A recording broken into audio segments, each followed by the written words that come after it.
जी आपल्या आसपासची बातमी असेल आपणा सर्वांसाठीची. आपण पाहत आहात 7 मराठी न्यूज. नमस्कार, मी धनराज खंडाळे 7 मराठी न्यूज मध्ये आपले स्वागत करत आहे. नुकताच 10वीचा रिझल्ट लागलेला आहे.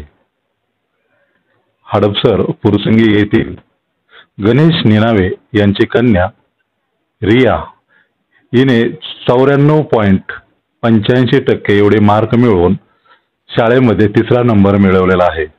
आपण आज त्यांच्या घरी आहोत. आपल्यासोबत निनावे परिवार आहे. त्यांचे कुटुंब प्रमुख म्हणून जे आहेत ते गणेश निनावे. आपण त्यांच्याकडून याविषयी जाणून घेत आहोत. आम्हाला सांगा की तुमची मुलगी रिया हिने शाळेमध्ये 3रा नंबर मिळवलाय. जवळजवळ 94.95% एवढे मार्क तिला मिळालेले आहेत. काय वाटतंय तुम्हाला? ऍक्च्युली ती हुशार आहेच तशी, पण इतकं म्हणजे हे नव्हतं. स्ट्रगल खूप केलं तिने स्ट्रगल जे आहे ते खूप केलंय. आणि काय वाटतंय काय आता काय वाटतं? आता काय तिच्या पुढचं म्हणजे जे आहे. तुमच्या भावना काय आहेत आता सध्या?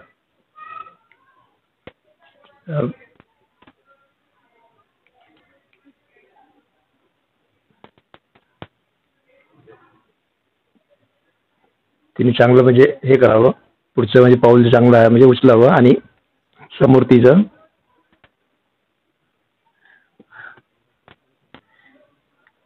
या आनंदाच्या क्षणी काय वाटतंय तुम्हाला? मन भरून आलेलं आहे. इच्छा पूर्ण झाली असं वाटतंय? हा, इच्छा पूर्ण झालेली आहे. तशी समाधानकारक मार्क मिळाले. समाधानकारक मार्क मिळाले तिला. तिनं काय पुढे शिक्षण घ्यावं असं वाटतं?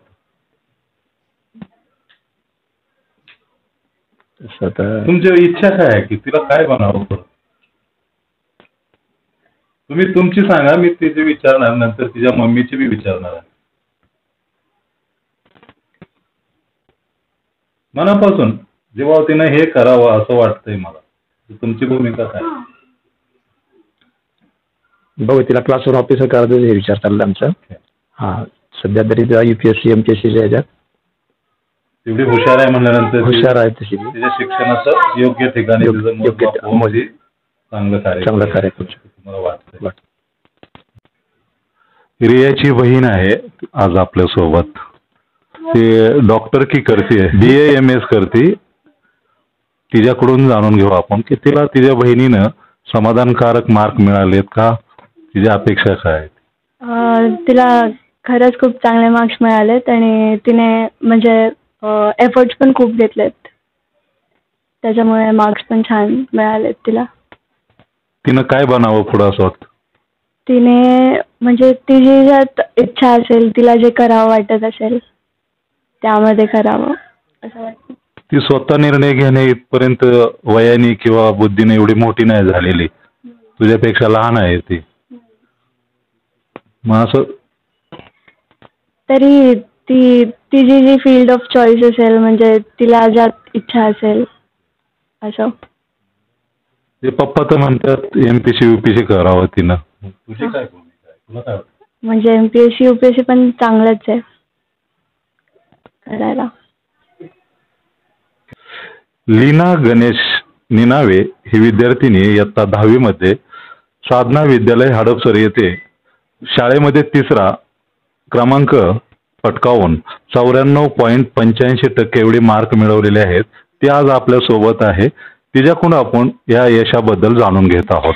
माझं खरं नाव लीना गणेश निनावे, पण माझं घरी निकनेम वगैरे रियाच बोलतात मोस्टली तरी. आणि माझं यावर्षीचं स्ट्रगल तर खूपच छान होतं आणि स्कूल लाईफ पण खूप छान होती. सगळ्यात जास्ती सपोर्ट तर मला माझ्या पॅरेंट्सनी केलं. आणि मला पुढे IT इंजिनिअरिंगमध्ये आवड आहे, पण अजून फिक्स नाही आहे. माझे मम्मी पप्पा तर म्हणतात UPSC एक्झाम दे, तू त्याला कॅपेबल आहेस. पण मला वाटते की मी IT मध्ये जावं, पण अजून काही फिक्स नाही आहे. जेव्हा माझं ठरेल मी तेव्हा मग डिसाईड करणार आहे. तुझ्या हॉबी काय काय? माझी हॉबी बरीच आहे. मी डान्सिंगमध्ये पण चांगली आहे, ड्रॉइंगमध्ये पण चांगली आहे. डान्सिंगमध्ये आत्ताच रिसेंटली मी एक अवॉर्ड घेतला होता. 27 मेला, तेव्हाच झालता डान्स. खूप छान होता. आवडला होता तुला? हो. आणि परीक्षांना म्हणून त्यांनी आवड दिली? हो. लीनाची मम्मी आहे आज आपल्यासोबत. तिच्या म्हणण्यानुसार की तिच्या मम्मीनं भरपूर कष्ट घेतलेले आहेत आणि त्या कष्टामुळेच ती 10वी पास होऊन चांगल्या मार्काने 94.85% एवढे मार्क मिळवून ती आईच्या कष्टाला पर्याय नसतो. आई ही कष्ट करण्यासाठी जन्माला आलेली असती, मुलांच्या भवितव्य घडवण्यासाठी. तर तिच्या आईकडून आपण जाणून घेत आहोत. नमस्ते, मी वंदना गणेश निनावे. मला खूप गर्व वाटते की माझी मुलगी आज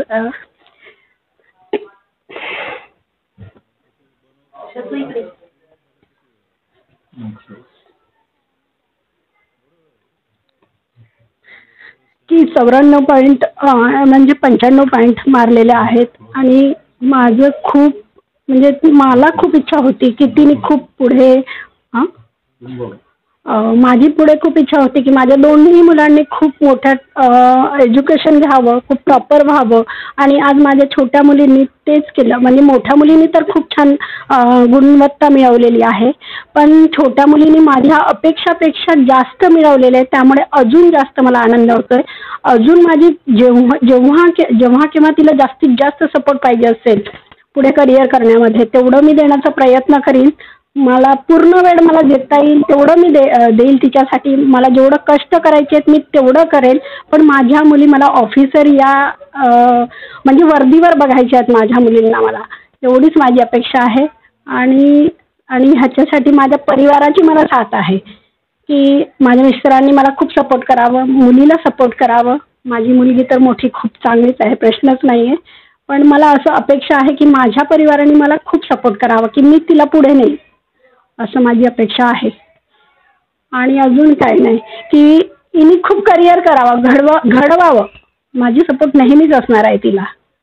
आणि माझी स्वप्न आहेत की तिने अधिकारी या पोस्टवर राहावं, MPSC UPSC द्यावी आणि अधिकारी व्हावं. इंजिनियर वगैरे हे काय कॉमन झालेले आहेत. मग माझी इच्छा नाही आहे की तिने ते करावं. एक मुलगी डॉक्टर आहे, एक मुलगी अधिकारी व्हावं, एवढीच माझी अजून आशीर्वाद आहे तिला. तुम्ही काय करता? मी ब्युटिशियन आहे. 20 वर्ष झाले मी फार शून्यातून उभी झाली. मला सपोर्ट नसताना इथे आले. जेव्हा मी नागपूरवरून इथे आले तेव्हा माझ्याकडे 0 पण नव्हता. अगदी 10-20 रुपये असतील. 3 रुपयासाठी मी बाहेर चालत जायची हडपसरला. आणि माझं स्वप्न होतं की मी काहीतरी माझ्या मुलांसाठी, माझ्यासाठी नाही पण मी माझ्या मुलांसाठी काहीतरी उभं राहायला पाहिजे. मी बरेच कष्ट केले. त्यातूनही मला एक माझी अशी छान मैत्रीण मिळाली की माझी शिकण्याची कुवत नसताना तिने मला 2000 रुपये त्यावेळेला माझ्याकडे नसताना तिने दिली. तिचं नाव आहे स्वाती वाणी. आणि तिने मला कोर्स करून घेतला माझ्याकडनं.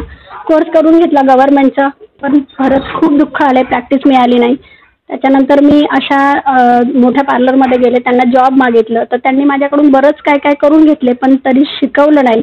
मग मी माझ्या स्वतःच्या जिद्दीने उभी राहिली. मला सर्टिफिकेट नसताना मी स्वतःच्या जिद्दीने उभी राहिली. आणि आज मी 20 वर्ष झाले पार्लर चालवती आहे. आणि त्या क्षेत्रातनं मी माझ्या दोन्ही मुलांचं कुठलीही अडचण न भासवता आज मुलगी माझी 2 वर्ष झाले डॉक्टरकीला आहे. बीड या गावात राहते ती. BAMS करती आहे. मग BAMS करता मला तिला जेवढं देता येतं माझ्या कष्टातनं मी तेवढं तिला सपोर्ट करत असते तिथे पण. आणि आता ह्याच्या पुढून आता ही आली आहे तर माझ्याने जेवढं होणार आहे मी तेवढं करणारच आहे. आणि मला ह्या कष्टातनं मला ह्या 2 मुली घडवायच्या आहेत आणि मी ते घडवणार आहे हे मला कळतंय आतून. माझे स्वप्न खूप मोठे आहेत आणि या स्वप्नांना आकार मिळावा, भरारी मिळावी एवढीच सदिच्छा मला सगळ्यांकडून हवी. इतर मातांना काय संदेश देतात, मुलींना आणि मातांना? इतर मुलींना मला एवढंच म्हणायचं, आई वडील आणि खास करून आई आणि वडील कष्ट घेतात त्याचं चीज करून दाखवावं. इतर वाईट मार्गावर न जाता आपलं करिअर काय, आपले आई वडील करतात काय, आपण कशासाठी करतोय आणि कुणासाठी करतोय हे बघून पुढे टार्गेट ठेवावेत आणि तो टार्गेट स्वीकारण्यात आणि पचकवण्यात आपण सतर्क राहावं, असंच माझा मुलींना संदेश आहे. आणि प्रत्येक आईने एक वाघीण म्हणून, एक झाशीची राणी म्हणून मुलांच्या पाठीमागे उभे राहून ते जर खेचले जात असतील, म्हणजे आपले लोक आपल्यालाच खेचत असतात मागे, पण ते जर खेचत असतील तर आई वाघीण म्हणून नाही, एक झाशीची राणी म्हणून त्याच्या पाठीमागे राहून तिला सपोर्ट करावा, बाकी दुनियादारी सोडून द्यावा. बस एवढंच हे आहे. सात मराठी न्यूज परिवाराकडूनही निनावे परिवारातील या लीनाच्या यशाला लाख लाख सलाम. अशाच नीना महाराष्ट्रामध्ये तयार हो आणि तिच्या आईसारख्या सगळ्या वाघिणी मातांनी त्या मुलींना आशीर्वाद द्यावं. संपूर्ण परिवाराने मुलींच्या शिक्षणाकडे लक्ष द्यावं, बारकाईने लक्ष द्यावं. परगावी शिकत असणाऱ्या मुलींचा बी सतत संपर्क साधावा. त्यामुळे कुठलीही वाईट अनुचित घटना घडणार नाही आणि दक्षता घेण्यासारखी गोष्ट आहे. नमस्कार, माझं नाव लीना गणेश निनावे. रिसेंटली मी 10th पास केली आहे आणि मला 94.40% पडलेत. मी स्कूलमध्ये 4th रँक आणला आहे. साधना इंग्लिश मीडियम स्कूलमध्ये शिकत होते मी आणि मी कोचिंग क्लासेसला पण होते, विजय क्लासेस, ती हडपसर भेटिया नगरलाच. माझी प्रत्येक स्टुडंटला एकच रिक्वेस्ट आहे की त्यांनी त्यांच्या पॅरेंट्सचा आदर केला पाहिजे. प्रत्येक पॅरेंट्स आपल्या मुलाला किंवा मुलीला फ्रीडम देतातच, जेवढा फ्रीडम पाहिजे तेवढा फ्रीडम देतात, पण त्या मुलांनी किंवा मुलींनी ना त्याचा चांगला उपयोग करून घ्यायला पाहिजे, दुरुपयोग नाही करायला पाहिजे. कोणते मुलं कसे असतात, फ्रीडम दिलाय म्हणून जातात इकडे तिकडे फिरत बसतात, ते तसं नाही केलं पाहिजे. जो आपला वेळ आहे ना आपण तो वाचून चांगल्या कामासाठी उपयोग केला पाहिजे. आता प्रत्येक मुलाकडे फोन आहे, आजच्या काळात असं कोणाकडेच नाही असा फोन नाहीये, मग त्या फोनचा आपण चांगला उपयोग केला पाहिजे. कधी पण टाइमपास करून गेम वगैरे नाही खेळायला पाहिजे. जेव्हा आपल्याला वेळ असेल किंवा एंटरटेनसाठी थोडा वेळ ठीक आहे, 1-अर्धा तास, फक्त नाही तर मग काय नाही, मग बिलकुल फोन घ्यायचाच नाही एवढं. बस एवढीच एक रिक्वेस्ट होती. आपल्या पॅरेंट्सचा आदर केला पाहिजे, त्यांचं ऐकलं पाहिजे. धन्यवाद. चॅनलवर नवीन असाल तर सबस्क्राईब करा, लाईक आणि लिंक शेअर करायला विसरू नका. घटना जी आपल्या आसपासची बातमी असेल आपणा सर्वांसाठीची, आपला चॅनल आपली बातमी 7 मराठी न्यूज.